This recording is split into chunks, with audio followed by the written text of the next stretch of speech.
morning everyone. Isang napakagandang umaga sa inyong lahat.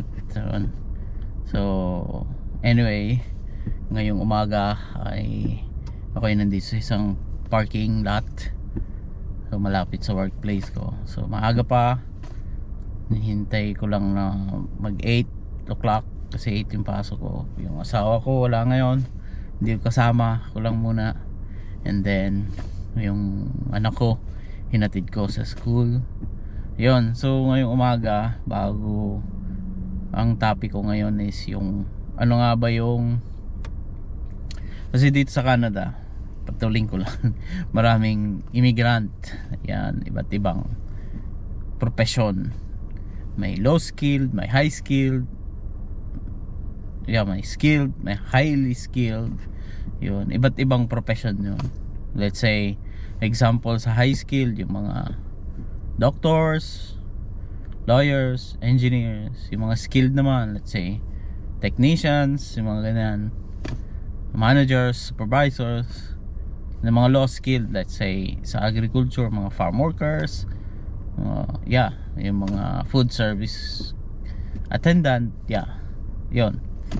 So ngayon kasi guys, sa panahon ngayon, ang Canada na realidad, ito yung totoong nangyayari dito sa Canada. Mataas ang unemployment rate ng Canada ngayon. Nagbabawas sila ng workers dito sa Canada, lalo na yung mga under work permit, yung mga temporary resident visa tinatawag. So talagang napakahirap. Tulad namin, ako bilang skilled worker, tumasahod ako ng sapat, pero sa gastusin namin, saktong-sakto lang talaga. May ipon, konting-konti lang ang natitira. Konti pa rin, may naiipon pa rin kahit pa paano. Hindi balanse. Ang mahal ng renta ng bahay, yung bilihin, pagkain, walang problema. Yung renta sa bahay, gusto mong bumili ng property, mahirap. Yun, kaya pagdating ng panahon ngayon, maraming mga immigrants yung nag-iisip na umalis na lang ng Canada at lumipat ng ibang lugar o ibang bansa na maganda yung oportunidad na mapapractice nila kung ano yung profession nila. So yeah, so yun yung realidad ngayon dito sa Canada.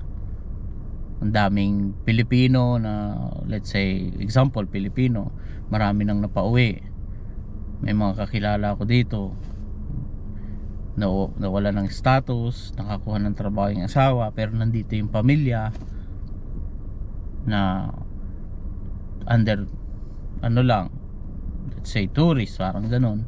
So sayang yung panahon ng mga bata, di ba, yung mga ganun. So nakakaawa. So yun yung realidad ngayon sa Canada. Ang hirap.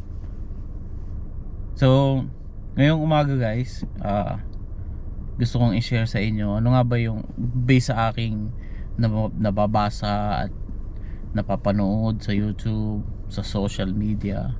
Ano nga ba yung mga pangunahing dahilan? May mga pangunahing dahilan kung bakit umaalis yung mga Pilipino dito sa Canada, o hindi lang Pilipino, yung let's say in general yung immigrant, yung mga immigrant in general, umaalis sila. Lalo na yung mga immigrant na pumasok ng Canada lately na lang. Kasi nung ako pumasok ng Canada 2021, medyo tumatagilid na ang Canada, yung economy nila. So tapos nung naggano ng tax tariff, excuse me, si Trump, medyo humina ang ekonomiya ng Canada. Crisis talaga.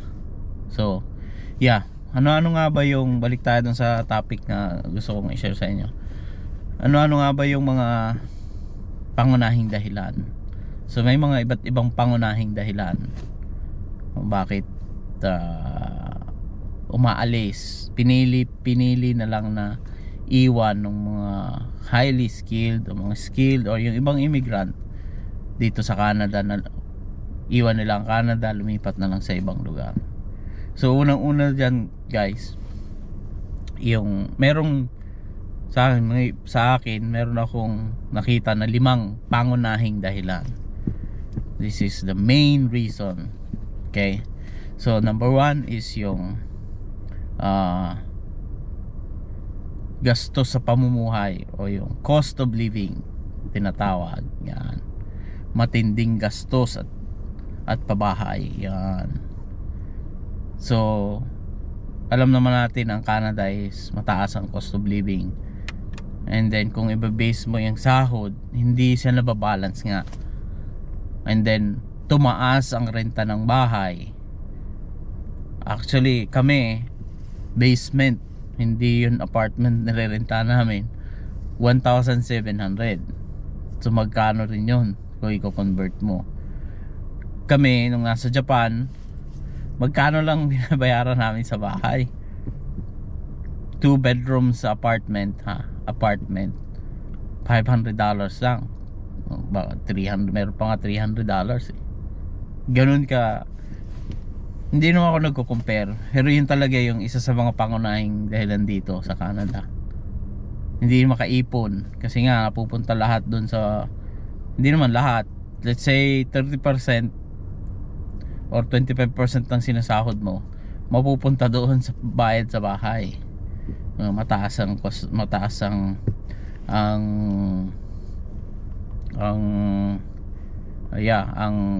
gastusin sa bahay.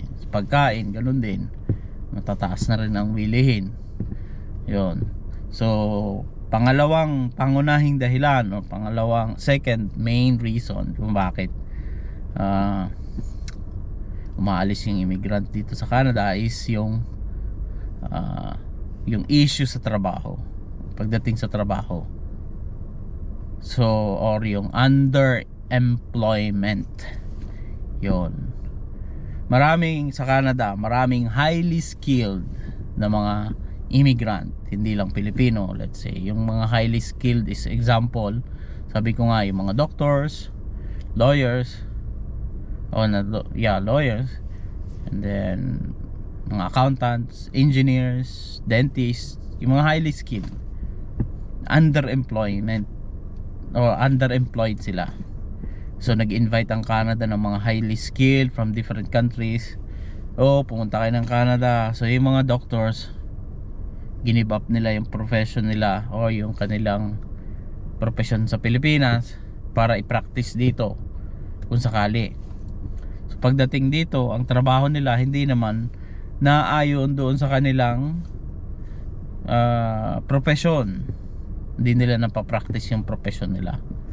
So dati pa merong talks, may isang politiko dito sa Canada, leader ng isang party, na kung siya ay nanalo sana, mabibigyan sana ng pagkakataon yung mga highly skilled o mga foreign educated, let's say doctors, na i-practice yung profession nila dito. Sa kasawiyang palad, hindi siya nanalo. So bibigyan lang sana ng, let's say, hindi na kailangan mag-residency, kasi pagdating naman sa medicine, pag-aaral ng medisina, iisa lang naman ng mga librong pinag-aaralan yan. Iisa lang yung mga teorya na pinag-aaralan nila. So yun, isa yun sa pangunahing dahilan, yung underemployment. So so yun, hindi tugma yung mga kwalifikasyon, experiences nila, katulad nga ng may mga naririnig ako dito na may doktor, nagda-drive na, nag-grab. Yung iba, nagtatrabaho sa factory, which is parang mali-malingan di ba? So, pangatlong pangunahing dahilan na naisip ko is yung napakahabang processing ng let's say immigration process. Let's say pag-apply mo ng PR, napakahaba nung hihintayin mo, kasi ang dami-daming nag-a-apply, natambak na ng natambak, hindi mo alam kung bakit. So possible sa policy nila, hindi maganda yung polisiya, politics, maraming politika sa gobyerno. Yan. So So yeah, kung kayo ay nag-apply ng PR, di wala pang katiyakan kung kayo ay ma-approve o ano. Talagang mapakaba. Ang dami mga politika, hindi natin yung policy, pabago-bagong polisiya, di ba? Tulad ngayon, pabago-bago. Maraming Pilipino ang nandito nakatenga, yung iba wala ng status, nakakaawa. Diba? So yun yung pangatlong pangunahing dahilan. So pang-apat, yung pagbabago ng kapaligiran o yung security. Yun. So dito, yung security, yung pagbabago ng kapaligiran mo, security mo, changes ng community, sa society. So since Canada is maraming iba't ibang klase na ng tao nandito, hindi lang Pilipino, iba't iba. Meron pang mga refugees. Yung mga refugee, yung iba pumunta ng Canada walang papel, wala nga man lang criminal record check and everything, pinapasok nila ng Canada. So sa ngayon na nakikita ko talagang yung seguridad ng Canada hindi maganda. Dito na lang sa may area namin, dito sa area tinitira namin, 1 month ago may binaril. So ito yung iba't ibang lahi, yung Indian, mga taga-India, mga Punjabi. Meron doon sa malapit sa bayan namin dito na pinatay, binaril, yung mga ganon. So mangyayari doon, tataas yung bayaran ng yung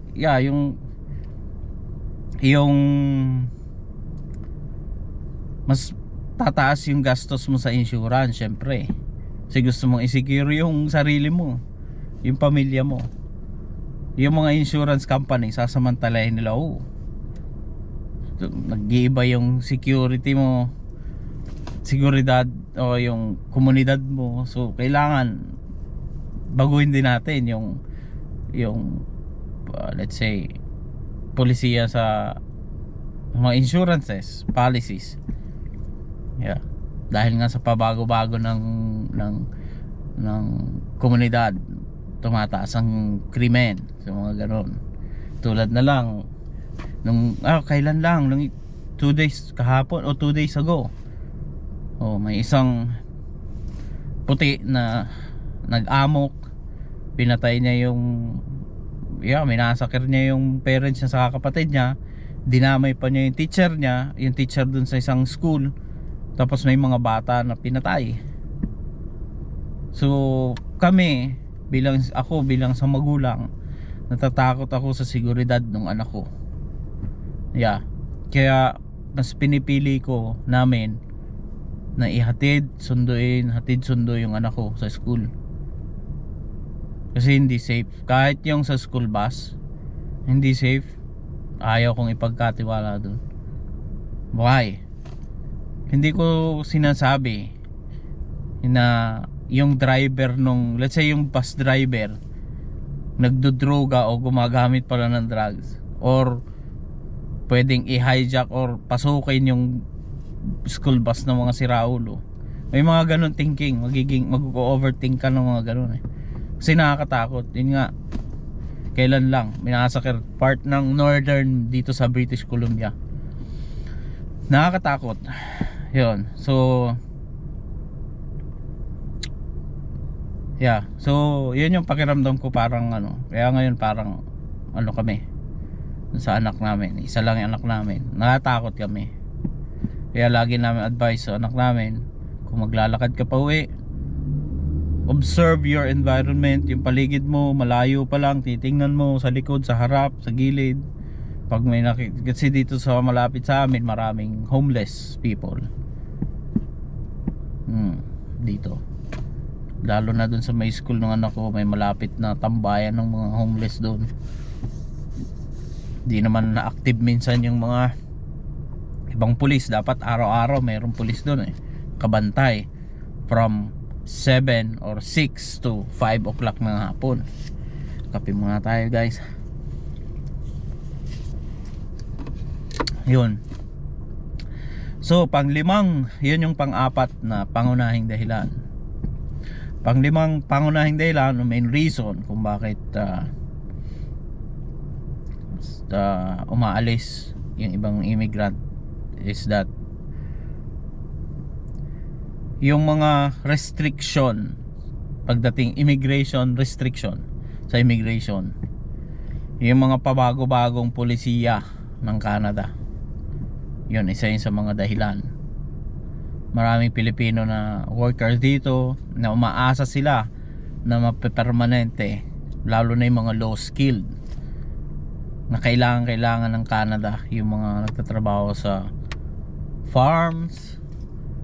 Dapat yun binibigyan nila ng atensyon yun, kasi yun yung isa sa pangunahing kailangan nila, ng pangunahing kailangan ng nangangailangan ng workforce, yung construction, agriculture, and healthcare.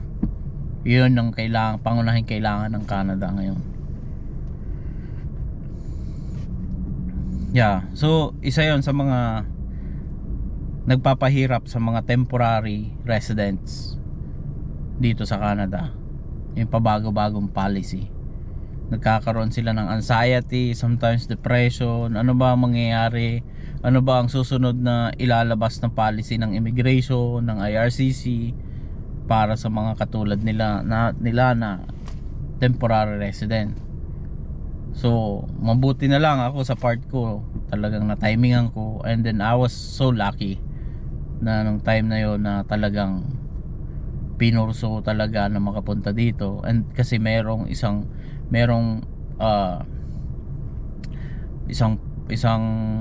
program ang Canada para sa mga low skilled, kasi yun yung entry ko para ma-permanent resident, maging permanent resident ka dito sa Canada. So yun guys, yung 5 pangunahing sa aking pananaliksik at knowledge na rin, o sa naobserbahan ko dito sa Canada. So yun, so para sa akin, ang may papayo ko doon sa mga Pilipino na nagnanais na pumunta dito, lalo na yung mga highly skilled, mga high skilled, why don't you explore different countries, not just like hindi lang Canada. Yun. So ako pinili ko pumunta dito kasi nakita ko na nung time na yun, nakala ko okay pa. So dumating nga yung point na ganito, wala na kami magawa kasi nandito na, and then yung anak ko gusto rin dito mag-aral and everything. Actually hindi ako natatakot na umalis o dito sa Canada. Pwede kami bumalik ng Japan. So maraming oportunidad din sa Japan pagdating sa trabaho.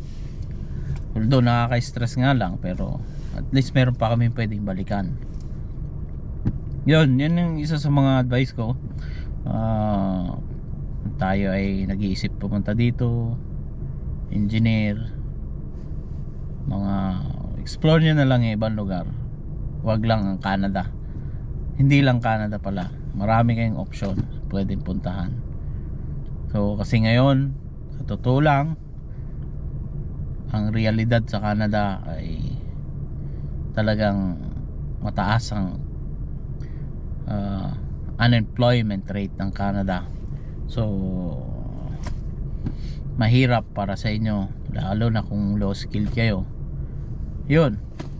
So yun guys, so malapit na mag-8. So puputulin ko na dito yung aking gustong i-share. Yun. And hopefully sana nakatulong sa inyo, na maliwanagan kayo.